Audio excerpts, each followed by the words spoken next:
Hello, I'm Len Lindsay at myrogueangels.com, taking a look at essentials for choosing a character, choosing a hero to play a campaign of Rogue Angels. Essentials might be things that are applied to your hero all the time. Those will be things that are listed on their cooldown sheet or the reference card. The cooldown track is at the bottom.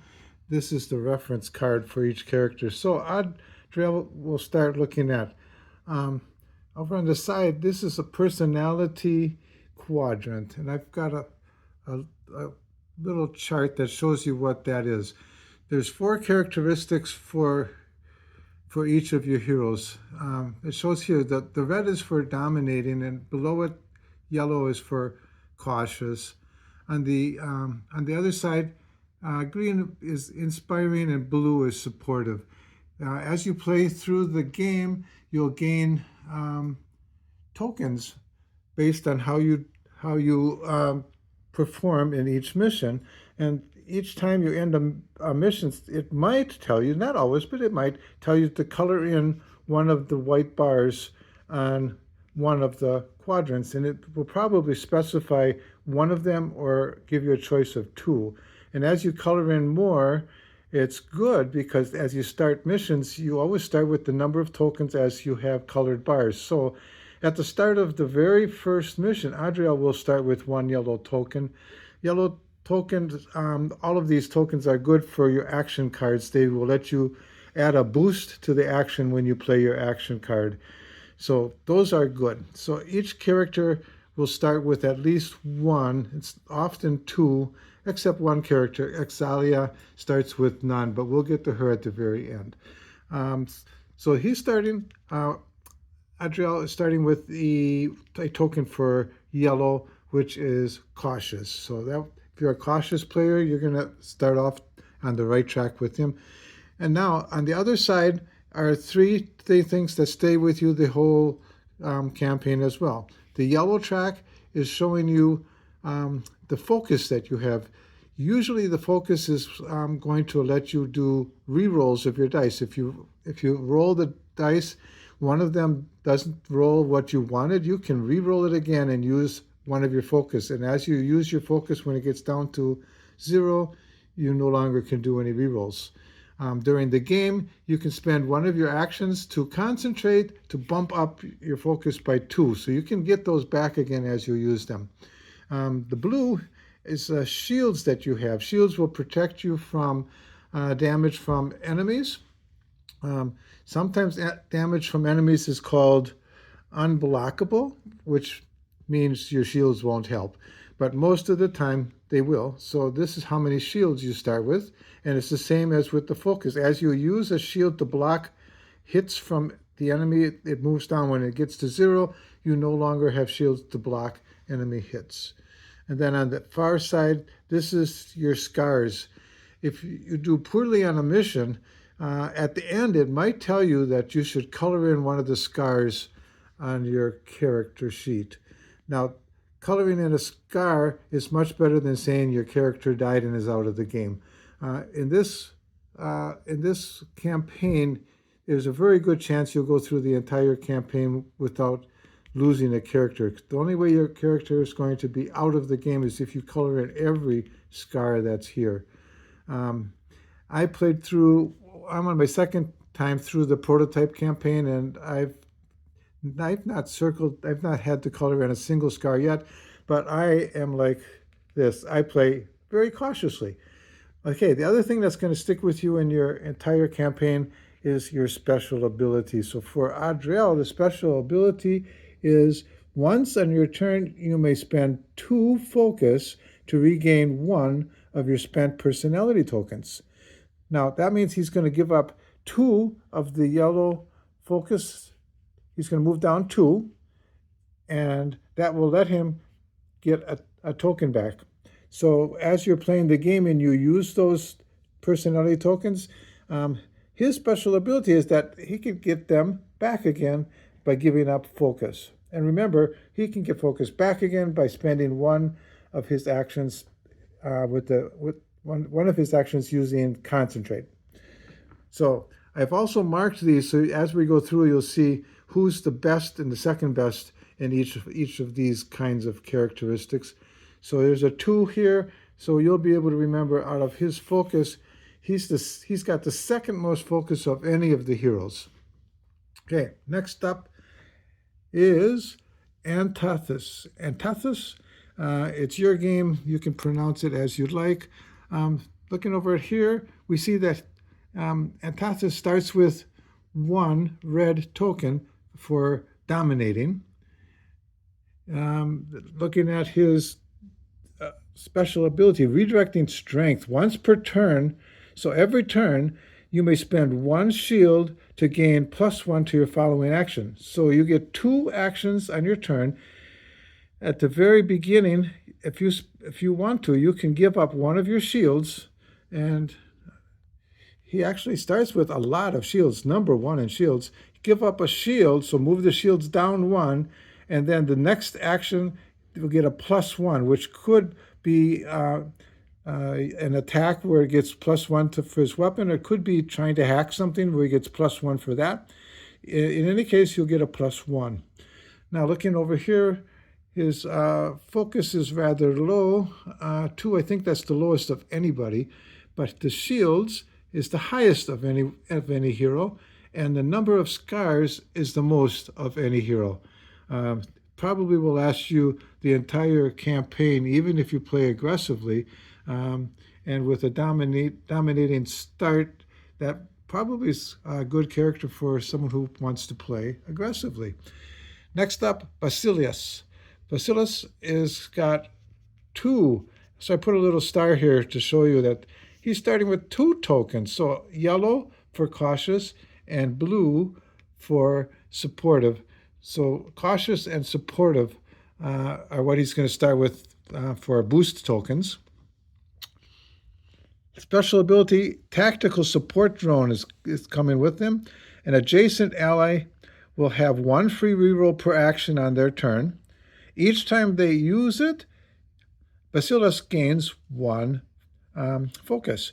Focus is what you typically use for rerolls. So if he's right next to, adjacent to another hero, they get a free reroll, and if they use that free reroll, he gains 1 focus. So that's pretty handy for him. He's also starting low, though, so he's going to need to keep boosting that up as you play.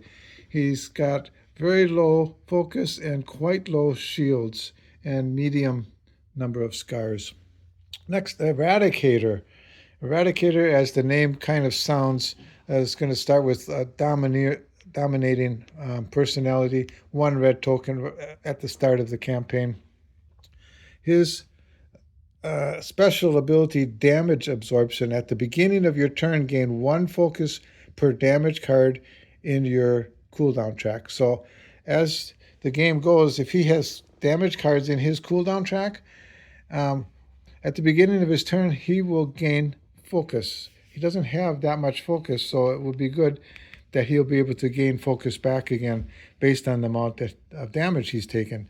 We can see over here that he's got the second most amount for shield, so he can withstand some. And it's got a pretty high number of scars to last throughout the whole campaign, and low to medium amount of focus to start with. Okay, next up will be Gaia. Gaia is starting with a blue token for supportive, and a special ability for Gaia is Adapt and Overcome. At the beginning of a mission, you gain 1 temporary personality token of your choice for each scar that you have. So remember, the scars are when you're playing the game and something goes awry and there's a catastrophe or whatever at the end of the mission. If you fail the mission, you might get a scar. For each scar that Gaia gets during the game, that will help her special ability for the beginning of another mission. She'll gain 1 temporary personality token. So she's going to here start with a blue. Later on, she'll have colored in some of these, but 1 more will be added based on the number of scars. And looking over here, you can see number 1 for the focus, it's the highest amount of focus, so the most rerolls of anyone in the game, but really low shields. Only one character has less than 2 shields, so that's going to be an issue. As you play the game and roll the dice, it's possible to bump your shields back up again based on a dice roll. So that will be something that will, playing Gaio, you'll look forward to getting good dice rolls. Okay, Hyro, the hero, he starts with an inspiring token, a green inspiring token, and that's the start for Hyro. Special ability, no one left behind. When you are more than 2 squares away from the nearest ally or hero, you have +2 to your basic actions. So this +2, let me see if it's movement. That's hard to see here. I had to look real close. That's a movement. So his basic action of moving, he can have a +2 if there's nobody within 2 squares of him, any of the heroes. He's not the best at any of the other things on his player sheet, but he's not the worst on them either. So he's right across the board, middling for focus, shields, and scars. Jastin starts blue. So right at the beginning of the campaign, supportive, till we have 1 supportive token. Special ability, resourceful. In the beginning of your turn, you may spend 1 focus to move 1 action card 1 slot to the left or 1 slot to the right. Now remember, your cooldown track is where your cards go when you play them. So sliding it 1 over to the left is helping you slide it off. When it slides off, it goes back into your hand and you can use it again. Now, it seems weird that you might want to slide it the opposite to make it last longer, but there are effect cards that are in effect all the time as long as they're on your cooldown track. So you want them to stay there as long as possible, and Jastin can keep them there quite a while as long as he has focus to spend on it. And look, he's the number 2, second highest in focus. So right from the start, he's got quite a bit of focus. So that's going to be a handy companion to that special ability. Next up, Laelia. I put a little star here to remind me to tell you that 2 quadrants, green and yellow, so both inspiring and cautious. So if you're wanting to play inspiring your fellow heroes, and cautious, you get to start with 1 of each with Laelia. The special ability is a life support drone. Once per enemy turn, you can ignore and discard the first damage card that would make you unconscious. In this game, you don't get killed, you get unconscious. So as you go unconscious, you no longer can do any actions. One of your fellow heroes has to come and revive you. So this is handy. The very first time that Laelia would go unconscious, that damage card would just be ignored. It would be tossed into the discard pile for the damage cards. Over on the other side, you see that her focus and shields are, well, focus is second lowest. The shields are middling, and the number of scars available for gameplay middling as well. Next up, Melithus. Melithus also has a star here to remind me to tell you there's 2. So it gets 2 tokens right from the very start of the campaign for dominating and inspiring. So both dominating and inspiring is how Melithus starts off. Now look at the special ability, Enraged. When you have 1 or more damage cards on your cooldown track, remember the cooldown track, if there's damage cards sitting here, when you have 1 or more, you have +1 to your basic actions. Your 2 basic actions will get a +1 automatically each time you use them if you got damage cards there. Now looking over here, very little focus and middling for shields, but the absolute best for the total number of scars. So this hero, Melithus, will last you quite a while, even if you play aggressively. Next up, Memnon. Memnon starts with a blue token for supportive.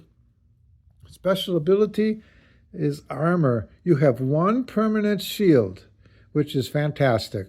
Okay, but there's a downside.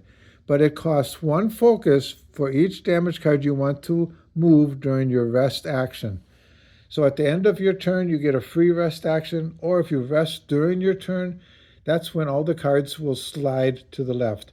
Damage cards for Memnon do not slide automatically to the left in order to get off the track. Remember, you want to get damage cards off the track by sliding them towards the left off the track. In order to do that, you're going to have to spend one focus each time. But remember, you can regain focus by concentrating, so that you can get focus back as you play. Now, I put down that he's the second best for shields because he always has one shield. It does not go away. It's permanent. It's kind of shown here. It's kind of was confusing to me when I started. On the final game, this is going to be redrawn to make it clear that that final shield is not a number 4 shield. It's always present. He has 2 regular shields and 1 always there shield. And the number of scars looks pretty good. So going down, Korax. Korax starts with 1 green token. Green's for inspiring, and his special ability is taking the hit. I played him, and I didn't actually get to use this very much, but depends how you play.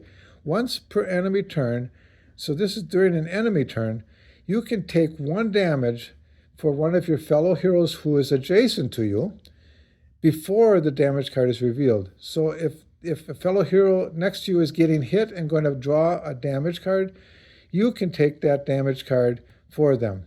You have to take the damage card before you see what it is.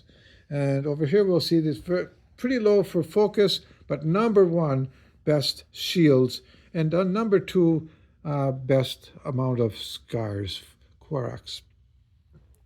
Sigyn, put a star here to remind us. There's 2 tokens at the very beginning of the campaign, one red and 1 yellow for dominating and cautious.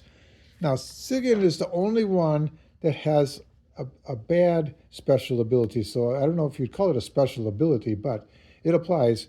So the first one is whenever you destroy an enemy, you gain a focus. And you say, well, that's nice. But that is very nice because the other special ability is that you cannot perform the action concentrate. Concentrate is how you gain your focus back during the game. Sigyn cannot do that. So Sigyn is going to have to regain her focus in other ways during gameplay, like we just saw, like by destroying an enemy.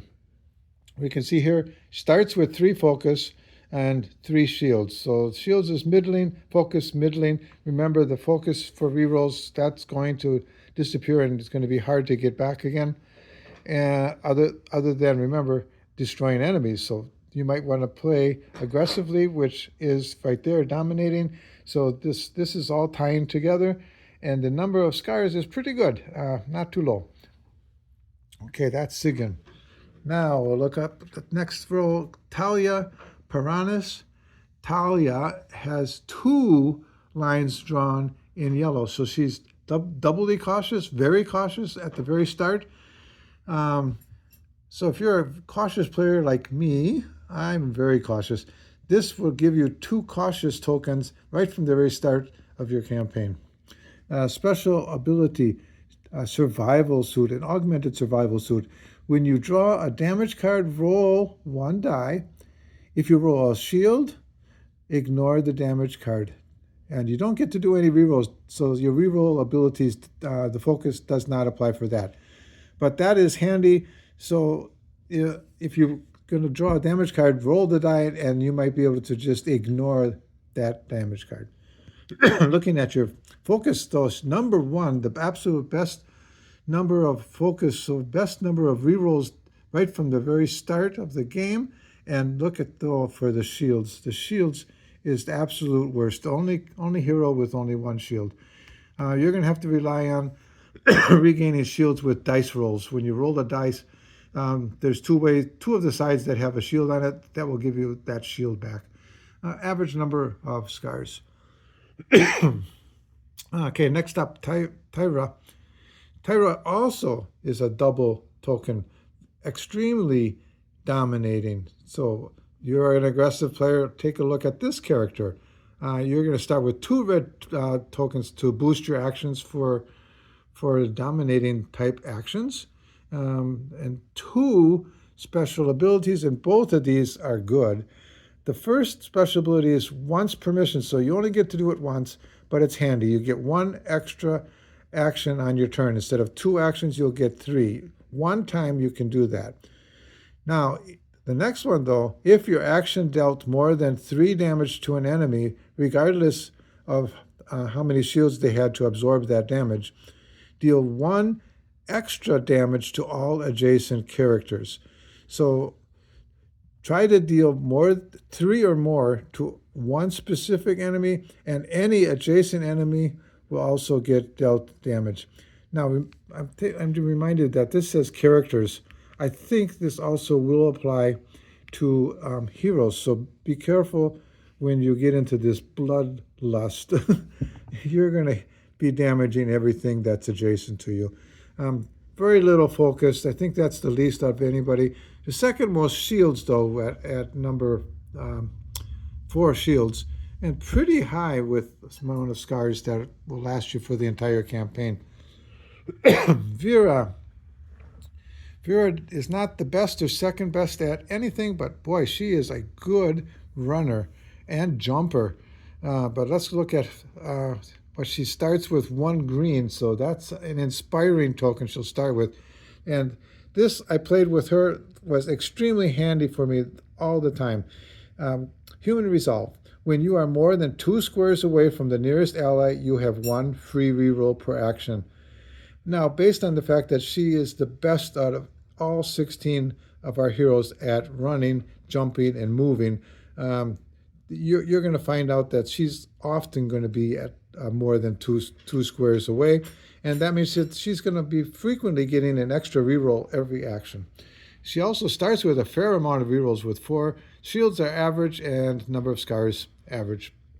Now we'll get down to the final hero. The one hero I told you at the beginning has nothing to start with, no personality. So if you want to start a character and build up a personality, there you go. Starts with none.